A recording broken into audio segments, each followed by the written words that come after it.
오늘 말씀 16절이 이렇게 시작합니다. 그 사람들이 거기서 일어나서 라고 되어 있습니다.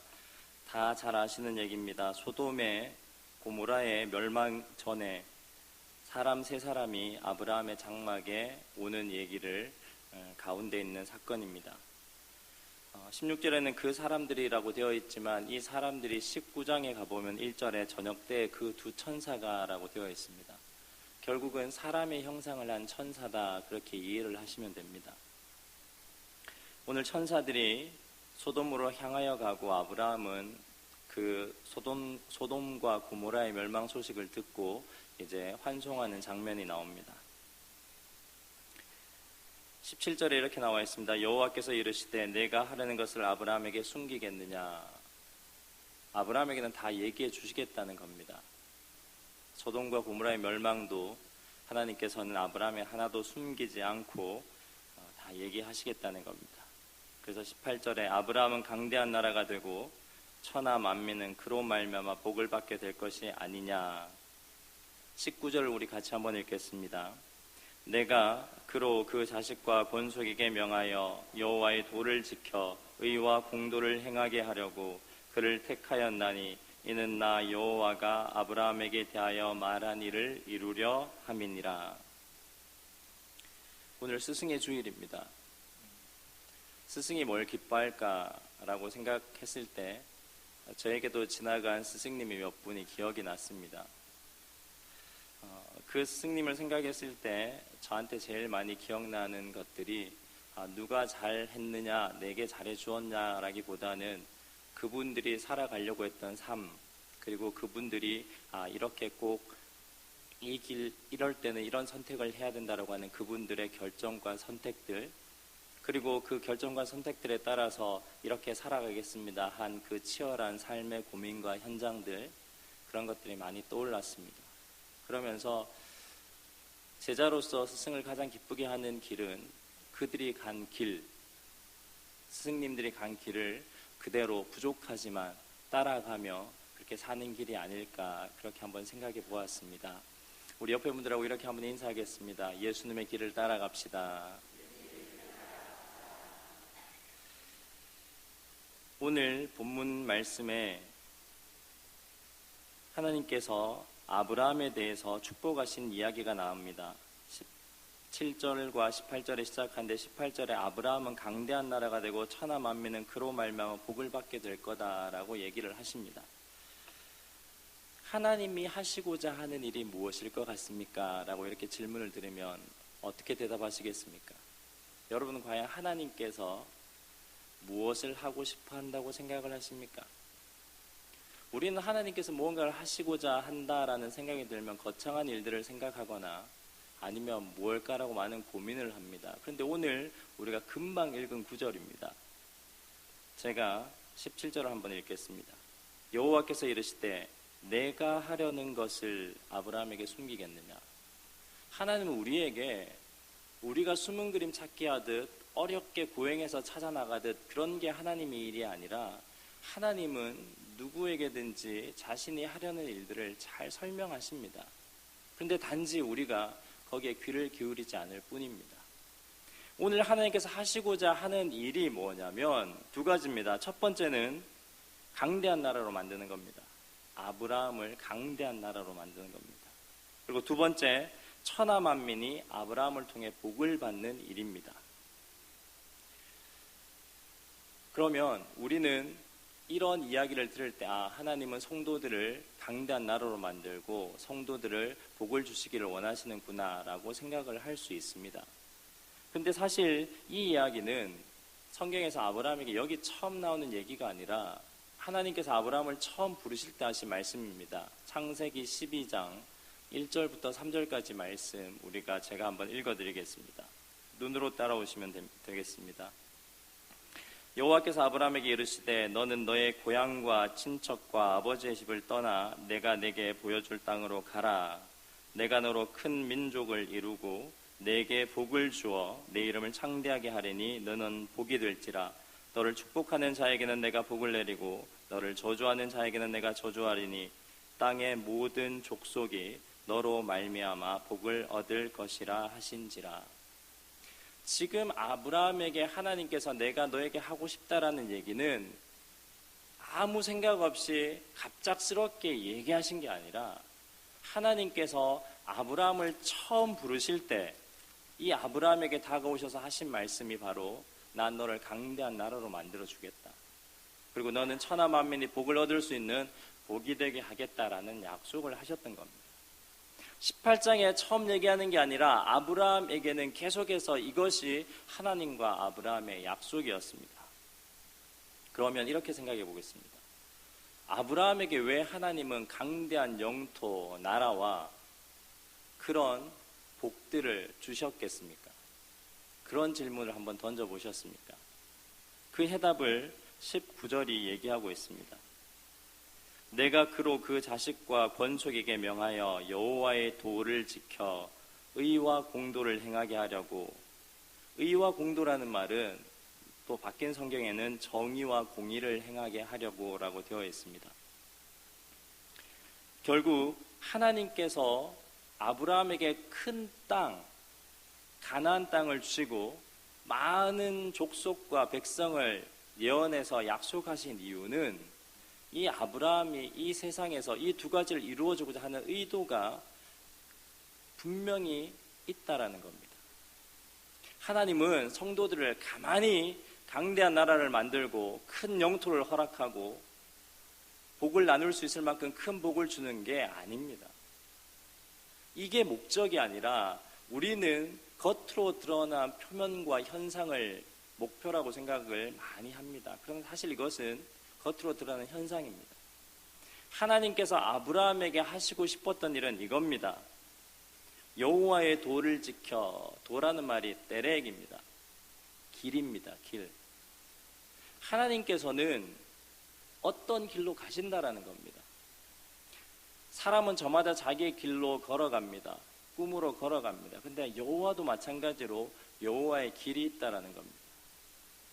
여호와의 길을 하나님께서 가시면 아브라함에게 이 모든 번영된 축복과 넓은 영토와 땅을 주신 이유는 단 한 가지입니다. 내가 그리로 걸어가는 나라를 만들어 달라는 겁니다. 그 나라의 기본은 뭐냐? 오늘 말씀에 의와 공도라고 되어 있습니다. 정의와 공의입니다. 정의와 공의로운 나라, 그런 나라가 되기 위해서 하나님께서는 그 나라를 만들기 위해서 가신다라는 겁니다. 그렇게 아브라함이 살아갈 때 아브라함이 그 의와 공도를 행하기 위해서 하나님께서 택하셨기 때문에 우리는 자꾸만 복을 주려고 아브라함을 택했다고 잘못 생각합니다. 하나님은 아브라함을 강대한 나라로 만들고 천하 만민의 복의 중심으로 세우려고 아브라함을 택한 게 절대 아닙니다. 그건 나타나는 현상이고 이 하나님의 원하는 하나님의 길, 의와 공의가 정의가 흐르는 나라를 만들기 위해서 아브라함을 세우신 겁니다. 나라는 사람이 필요합니다. 이런 뜻을 품고 살아가는 사람이 필요하기 때문에 하나님께서 자손을 주시겠다고 하신 것입니다. 내가 그냥 넓어지고 많아지고 내 자손이 많아지는 게 그냥 그게 복이 아니라 하나님의 길을 가고 하나님의 생각을 하고 하나님이 원하시는 정의와 공의의 나라를 만드는 그 일을 하기 위해서 사람을 주시겠다는 겁니다. 그리고 그런 나라를 만들기 위해서는 현상적으로 땅이 필요합니다. 그래서 아브라함에게 그런 땅과 자손들을 얘기하신 것입니다.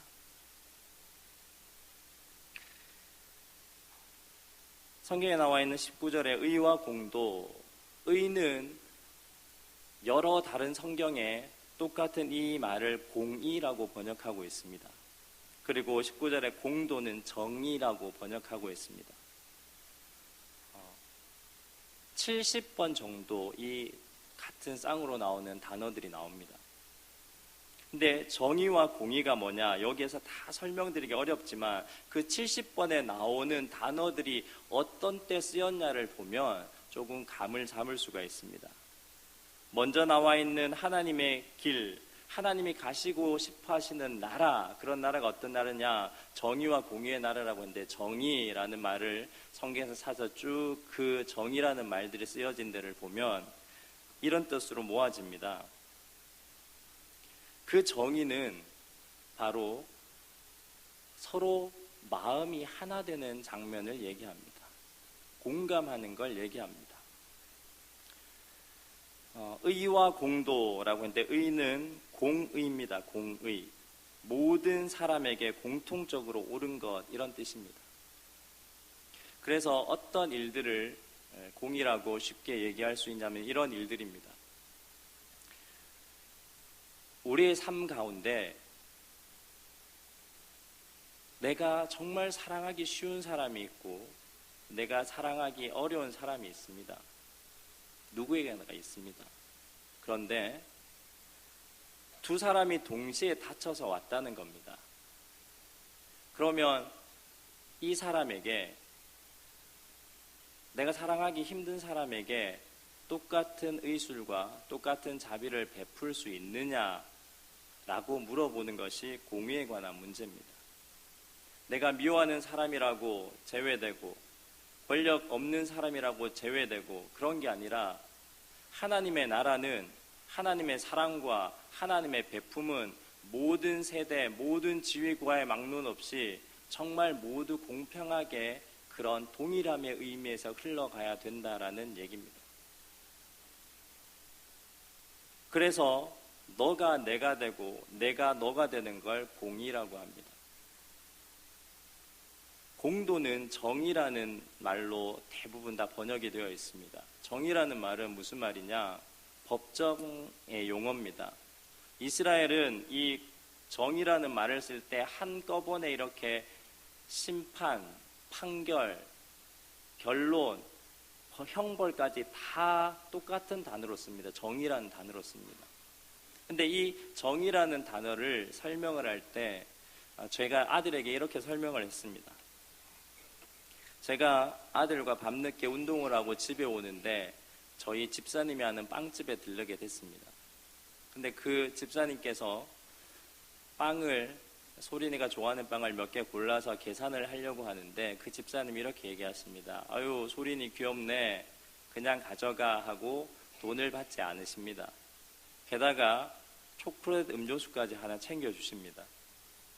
나오는데 아들이 저한테 이렇게 묻습니다. 아빠, 왜 집사님이 돈 안 받아? 아빠 돈 내야지 왜 돈 안 내? 이렇게 물어봤습니다. 그때 제가 이렇게 설명을 했습니다. 소린아, 우리 운동 열심히 하고 밤에 배고파서 빵 먹고 싶었지? 응. 그러면 이 빵이 지금 집사님에게 더 필요해? 배고픈 우리에게 더 필요해? 응, 우리한테 더 필요해. 좋아, 이해가 되지? 그러면 성경에서 말하는 정의는 분명 그 빵은 집사님 빵이야. 집사님 거고 우리가 돈을 내지 않으면 가져올 수 없는 집사님의 거야. 근데 성경은 자기의 것이지만 더 필요한 곳에 줄 수 있는 그 행위가 나타날 때마다 이것이 너희의 정의가 되리라 라고 얘기하고 있어.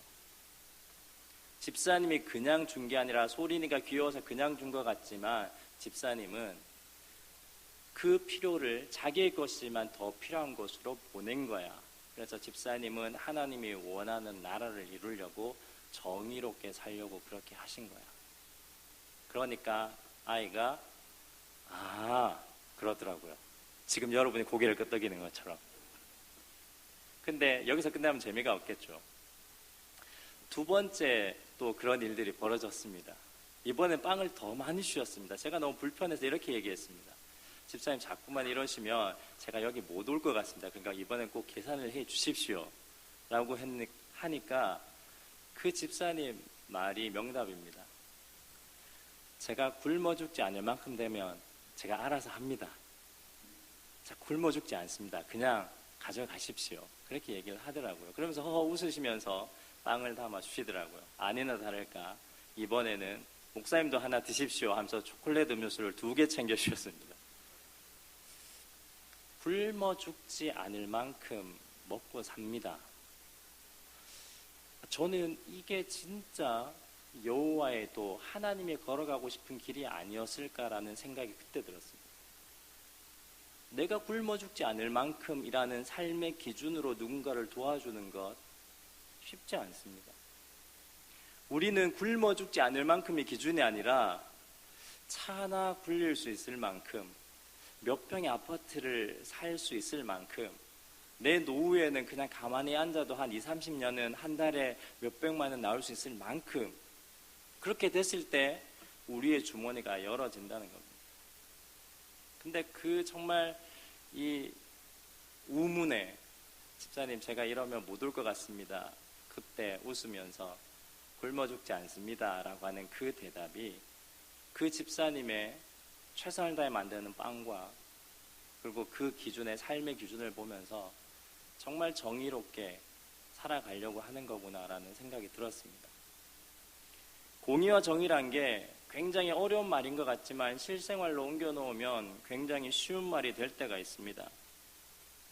아브라함을 택한 이유가 우리는 자꾸만 복 주려고 복의 근원 만들려고 택했다고 하는데 복의 근원이 될 이유가 있었던 겁니다. 그 이유가 뭐냐면 공의와 정의를 행하게 하려고 여호와 하나님이 가는 길, 그런 길이 있는 나라를 만들게 하려고 아브라함을 택했다는 겁니다.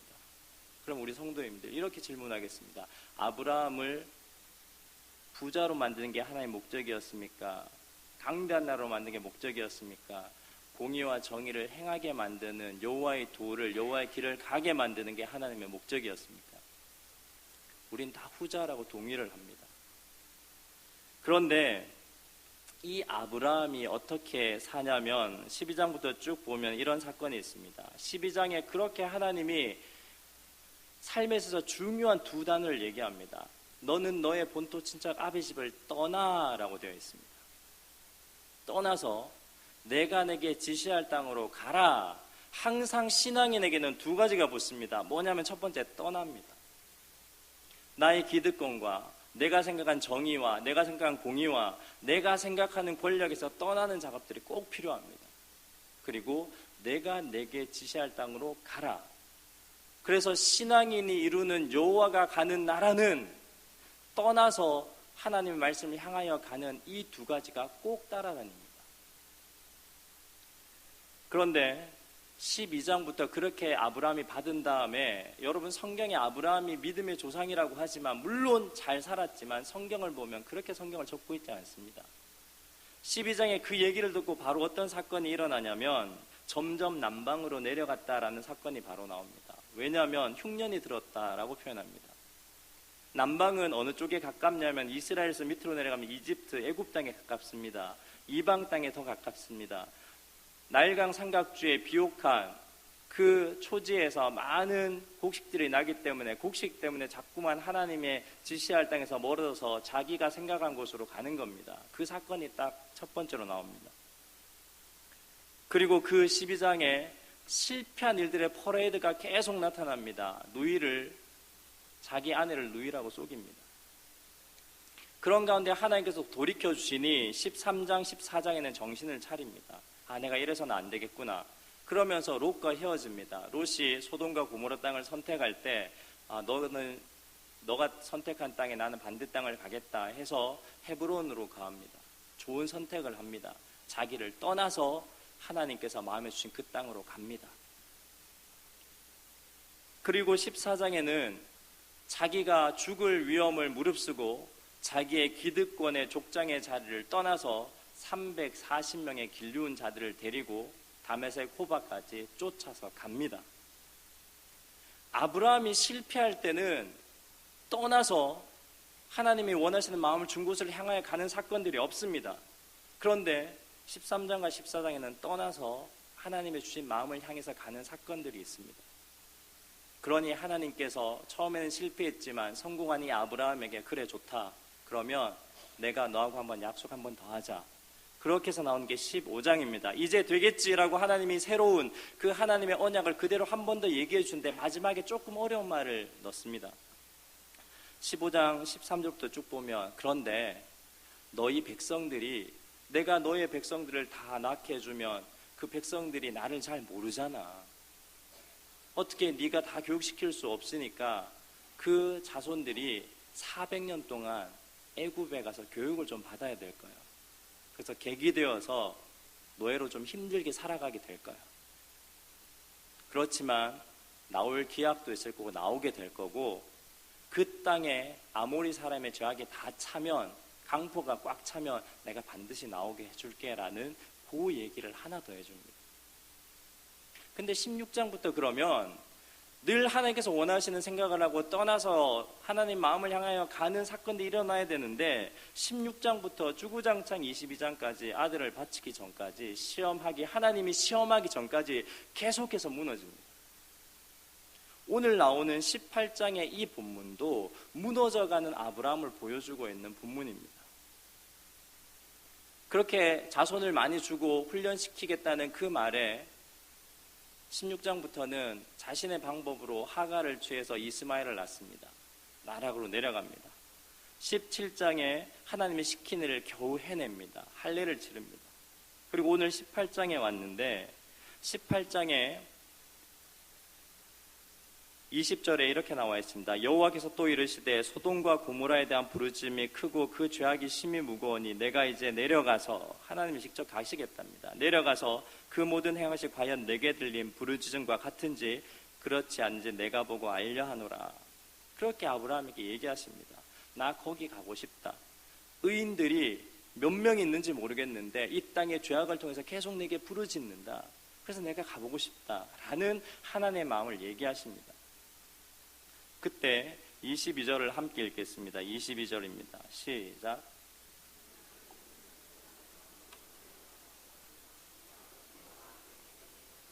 네, 그 사람들 두 천사들입니다.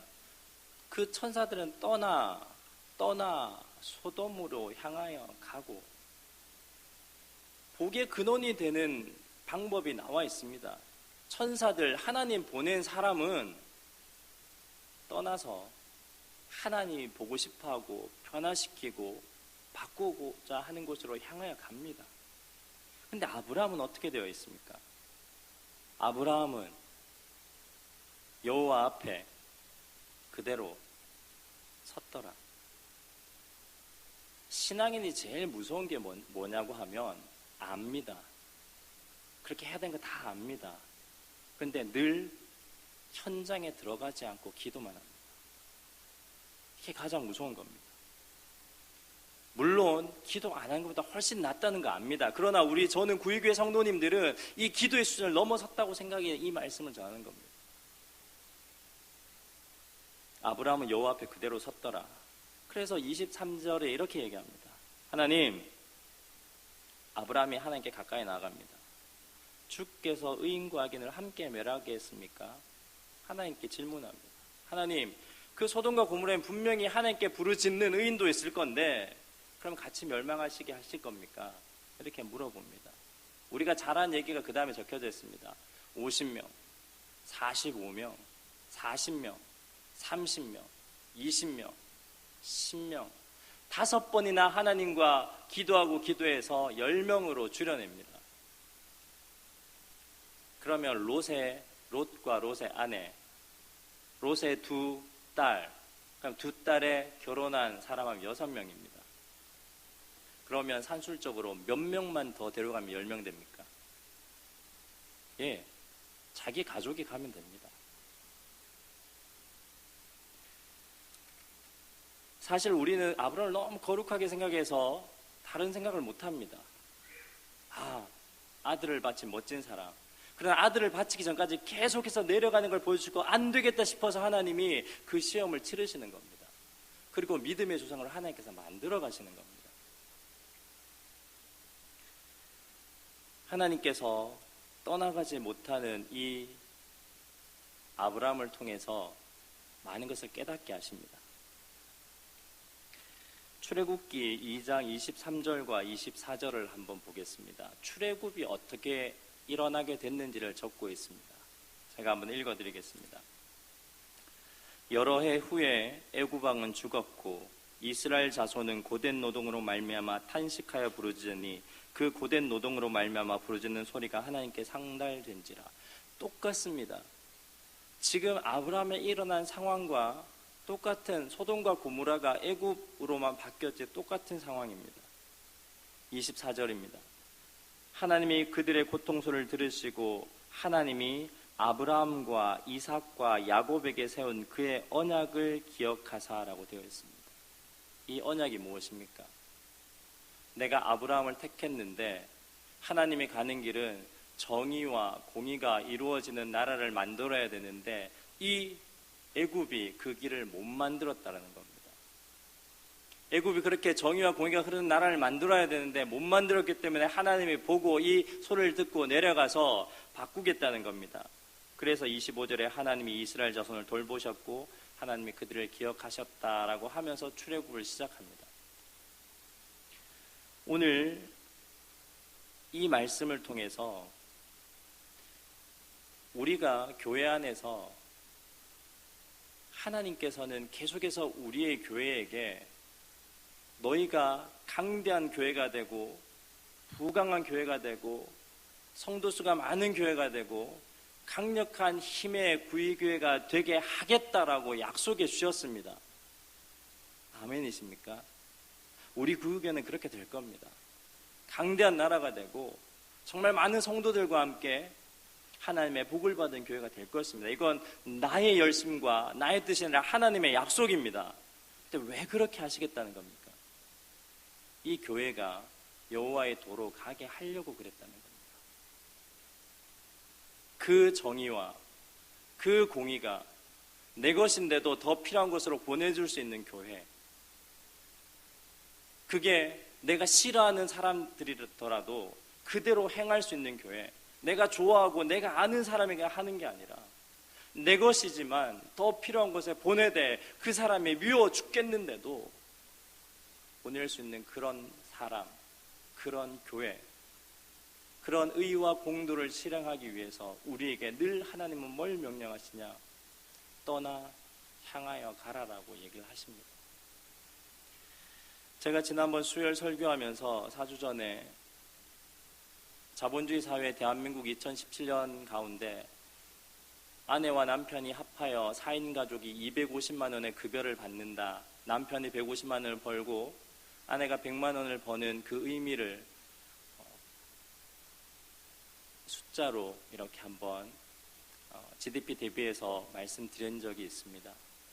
그러면서 제가 이렇게 말씀드렸습니다. 4인 가족이 250만 원 이상 더 받으면 결코 가난한 자가 아니다라고 말씀을 드렸습니다. 그리고 한 해 가운데 지금 당장 우리의 씀씀이는 다 줄일 수 없겠지만 그 평균적으로 사는 대한민국의 수준에 조금 덜 되게 쓰고 남는 그 금액은 그게 10원이 되었던 100원이 되었던 1000만 원이 되었던 1억이 되었던 1년 중에 한 달만은 그렇게 해보자라고 얘기를 했었습니다. 그리고 계속 기도를 했습니다. 저는 제가 얘기를 하지만 움직이지 않으면 하나님께서 막는다라고 생각을 했는데 어떤 한 분이 그 설교에 반응을 해서 일정 금액을 가지고 오셨습니다. 50만 원, 작으면 작고 크면 큰데 그분에게 굉장히 큰 돈입니다. 저는 이 이야기가 사람의 이야기는 아니라고 생각합니다. 누군가 그 마음에 하나님의 부르심으로 되었다면 그 일들이 그분에게는 떠나여 내 것이지만 더 필요한 것이 있음에 그 앞에 봉투에 이렇게 적었습니다. 목사님, 제가 지혜가 없어서 지혜를 구하니 목사님께서 더 지혜롭게 가야 될 곳에 흘려보내 주십시오. 그렇게 적어놨습니다. 그 봉투를 아직 가지고 있습니다. 물론 교회적 절차와 또 당회를 통해서 지혜롭게 잘 해야 되는 결정들이 남아 있습니다. 물론 그런 것들을 다 지켜내서 잘 화합해야 된다고 생각을 합니다. 그런데 더 중요한 건 그분들이 그렇게 시작하고 일들이 있었는데 한 청년이 저희가 4년 전에 청년부 이름으로 파송한 청년 한 명이 한국에 들어왔습니다. 한국에 들어왔는데 김영대 선교사라고 선교 봉사자로 갔다가 그 이집 그 에티오피아에서 그 케냐에서 그 에티오피아 위에 있습니다. 케냐에서 선교사 비자를 받았습니다. 그리고 정식 선교사로 등록을 했습니다. 그리고 거기 선교를 하고 있습니다. 근데 그 청년 선교사님이 제게 이런저런 얘기를 하다가 그런 얘기를 했습니다. 목사님, 이 나라 땅에 한국의 힘이 참 많이 필요한 것 같습니다. 그렇게 얘기를 했습니다. 그래서 왜요? 이렇게 물어보니까 우리나라에서는 별로 크지 않은 돈이겠지만 여기에서는 이 카메니 이 내지에는 그 도시에서 말린디라는 굉장히 유명한 도시가 있는데 거기서 12시간 안으로 들어가야 됩니다. 그리고 4시간 더 차를 타고 들어가야 되는 곳이 미카멘이라는 정말 시골 구석입니다. 흙바닥 위에서 자는 그런 동네입니다. 거기에 초등학교 하나를 지어놓고 선교를 하는데요. 거기에 직업이 없어서 가정들이 다 빈둥빈둥 놀고 그냥 굶어 죽는 사람도 있고 뭔가 커뮤니티를 만들어 해보려고도 안 된답니다. 근데 거기에 있어서 할 수 있는 일들이 뭐냐면 오토바이 원동기가 있으면 한 가족을 살릴 수 있답니다. 그 읍내까지 4시간 나아가서 물류를 운반하고 때로는 오토바이에 사람도 태워서 보내고 근데 그 오토바이가 한 대가 210만 원 정도 많이 초기 이렇게 등록비까지 하면 한 250만 원 정도 된다고 합니다. 그래서 그 선교사님이 자기는 그런 접촉점으로 기도하고 있습니다. 10대를 가지고 처음에 접촉점으로 복음을 전하고 그 가정을 살릴 수 있는 한번 10가정 살려보고 싶어서 제가 10대를 가지고 기도하고 그런 조합 같은 걸 만들어서 사람을 살려보고 싶습니다. 그렇게 했습니다. 250만 원 곱하기 10이라는 생각이 제 머리를 지나갔습니다. 2,500만 원입니다. 사실 쉽지 않은 금액입니다.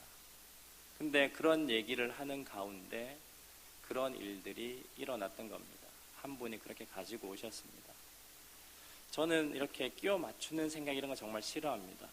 근데 하나님께서 분명히 무언가를 시작하시려고 하신다는 생각은 듭니다. 그런데 단순하게 2,500 만들어서 10대 사십시오 그렇게 보내고 싶지는 않습니다. 우리 교회 청년들이든 성도님들이든 그 10대가 그 가정들을 세우고 살릴 수 있게 1년이건 6개월이건 도와주고 운영할 수 있는 사람, 그래서 이게 진짜 하나님의 일이라면 그 마음을 품고 돈만 가는 게 아니라 그렇게 운용할 수 있는 도와줄 수 있는 한 사람도 같이 서게 되는 걸 저는 하나님께서 움직이는 것이다 라고 생각을 합니다. 그래서 우리 성도님께 이런 얘기를 지난번에도 그 계속 어떻게 진행되는지 다음 설교를 통해서 말씀드리겠습니다 라고 했는데 지금은 이렇게 마음이 또 계획들이 진행되고 있습니다. 우리 성도님들이 뜻과 마음을 모아서 물론 교회에 더 많은 중요한 일들 또 경제적으로 들어가야 될 일들 많이 있다고 생각합니다. 그러나 우리의 삶의 내 것이라고 생각하는 것 중에 지금 가정을 살릴 수 있고 나라를 살릴 수 있고 그 아프리카 케냐의 한 동네의 10가정을 살릴 수 있는 일들이 누군가에 의해서는 움직여지리라 확신합니다. 그렇게 해서 지금 여러분들에게 이 사실을 가르쳐 드립니다. 여러분의 자리에서 떠나 하나님께서 말씀하시는 이 마음을 향하여 가실 마음의 의향이 있거나 하면 언제든지 교회 건강한 통로를 통해서 도우시면 됩니다. 그리고 절대 여러분과 함께 얘기하겠지만 돈만 보내지는 않을 겁니다. 사람까지 가야지 마음을 품고 떠날 사람이 있을 때 그게 시작되어야 된다고 생각을 합니다. 마음을 품어주시고 기도하시고 아브라함처럼 물론 그렇게 기도해서 하는 것도 중요하지만 결국 소돔과 고모라는 구원받지 못했습니다. 망했습니다. 10명이 없어서 갈 사람이 없어서 가지 못해서 그냥 기도만 하고 끝내서 우리 성도님들은 떠나서 향하여 갈 수 있는 그런 우리 성도님들을 확신하고 말씀을 마치겠습니다. 기도하겠습니다.